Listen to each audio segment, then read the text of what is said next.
Good day mga Lodi Bells and welcome again sa another video na to. So, eto naman ang pag-uusapan natin ay about sa spider fighting. Ano nga bang spider fighting o laban ng mga gagamba? Alam nyo naman, and kung matagal na kayong nakasubscribe sa channel ko, makikita nyo talaga na maraming mga spider fight videos na akong in-upload. And ngayon, saan nga ba nagsimula? And paano nga ba ginagawa ang spider fighting? Sa mga hindi nakakaalam, or bibigyan ko kayo ng idea, paano nga ba to ginagawa at ginaganap?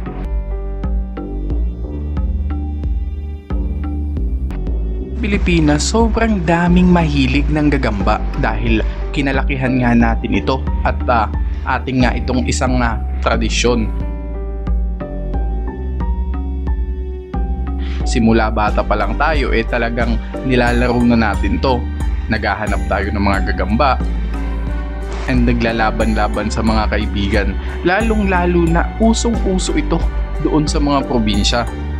Alala ko pa nga dati pag may nagbebenta ng gagamba at hindi ako makapaghanap, wala na, goodbye na yung baon natin. So after sa ilang minutong pagkukuto, kuhain namin man natin ikakaila na ang paglaban ng gagamba or labanan ng mga gagamba or spider derby ay para din siyang isang sabong ng manok.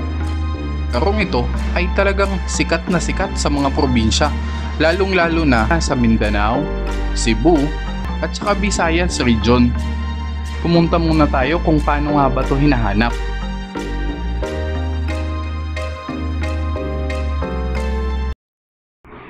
Ang mga gagambang ito ay kalimitang hinahanap ng gabi. Pero hindi biro ang paghahanap ng gagamba. And bukod sa ahas, madami din tayong pwedeng ma-encounter sa paghahanap ng gagamba.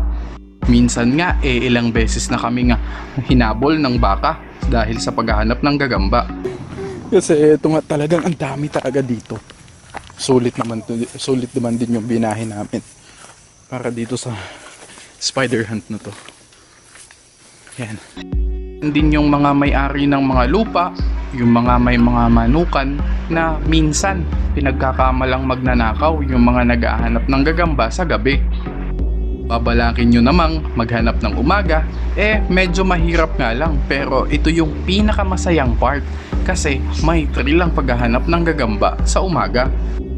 Isa sa gumagawa ng mga content or videos sa YouTube na naghahanap ng gagamba sa umaga ay walang iba kundi si Dix Spidey or Dixie Spidey. So ang tanong, kapag meron na bang gagamba, paano na nga ba ito pinaglalaban?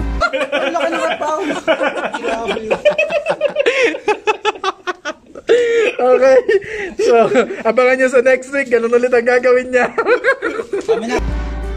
Para sa akin, may dalawang klase ng paglalaban ng gagamba, ang pangbata at saka pangmatanda.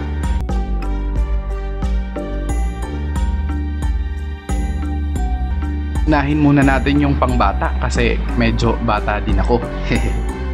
Kung sa larong bata lang, ang paglalaban ng gagamba ay ang dali-daling gawin. Kumuha ka lang ng walis tingting, meron kang dalawang klase ng gagamba na pwede mong ilaban, and yun na. Yun ang laban ng mga bata. Puro katuwaan lang, ang pusta pitik kamay lang, okay na. So pumunta naman tayo sa medyo maselang parte ng topic na to, spider derby. For your general information, alam naman natin na talagang talamak ang mga paglalaban ng mga gagamba o mga pasugalan o mga spider derby sa Pilipinas.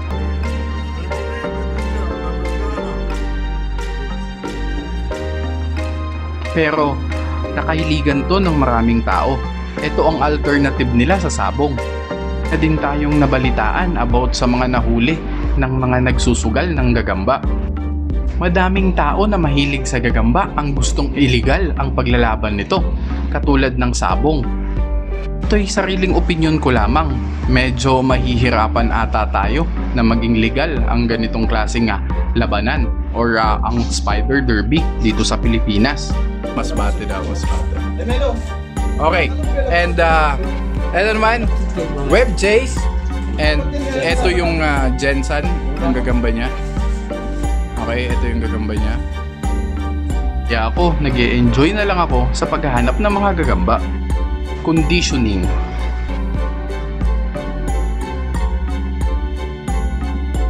Ito yung isa sa pinakasusi kung paano nga ba manalo sa mga Spider Derby.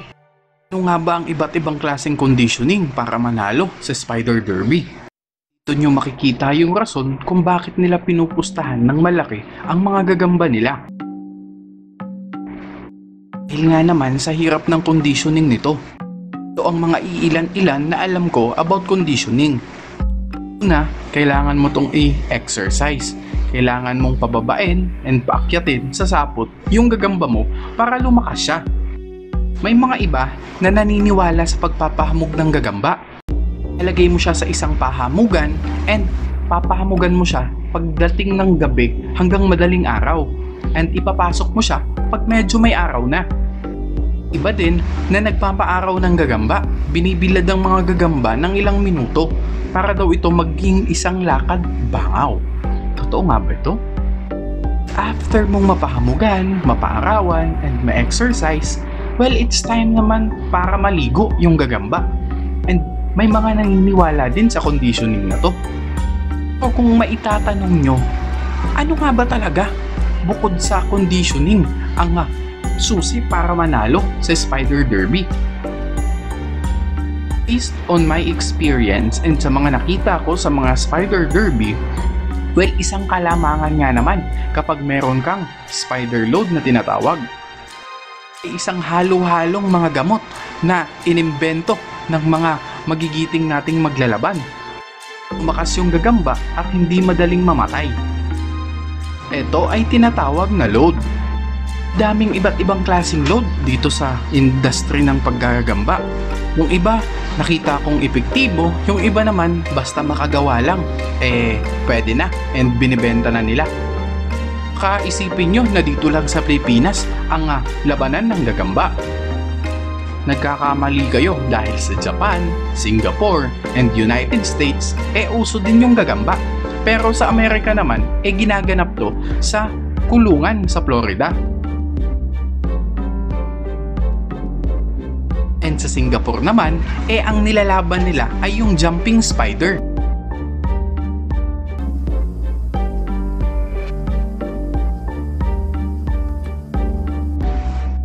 And sa Japan, ang tawag nila sa larong ito ay Komugasen.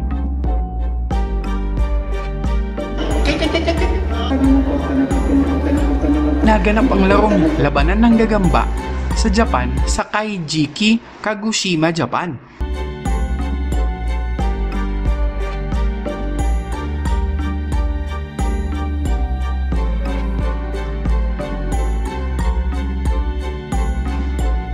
Hope nag-enjoy kayo sa video natin ngayong araw na to and nakapulutan nyo ng aral. Hindi ka pa nakasubscribe, make sure to subscribe kasi marami pa tayong mga videos na gagawin about dito. Para ma-shoutout ka sa susunod na video, sagutin mo lang ang katanungan ito. Ito na yung tanong natin para sa araw na to. Saan nga ba makikita ang gagambang samon dito sa Pilipinas or kalimitang nakikita? So yan ang sasagutin nyo sa comment section. And yan yung mga isi-shoutout ko sa mga sumagot ng tama. Maraming salamat and ingat kayo lagi. This is your boy Gagamboy and let's go! Ha? Ayun! Oh, yun na! Ayan! Nagkalat! Nagkalat yung gagamba sa baba. Ako ni gagamba. Gagi. Tap! Wala namang tao dun eh. Wala, natalo na. Pagod ka na, Brad.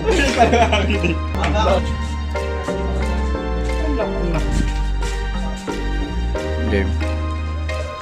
Na. Ay, putik sa mukha. Katis sa mukha. Ouch. Batok. Ay, ganda ng tasabi siya. Ang laki ng patamaan eh. Patamaan. Pero ang lakas. Ay, putang ina. Ang lak. Ay, sayang. Yun, 1-0. Ganda naman, no? Tama, tol. Hindi nakagatan yun. Ayaw nakagatan. Sino nakagatan yung man dyan? Nawasan. Ay, wasak to. Wasak yan. Atong sumaklog. Nawasan. Laki ng patamaan eh. Okay, panalo si Dave. And shoutout pala kay John Cedric Samundio, King Gray Gapusan, Arnold Fidelino, Siegfried L. Maguen, Giancarlo Nicolas, and yun po, salamat sa laging panonood, and see you again on the next video.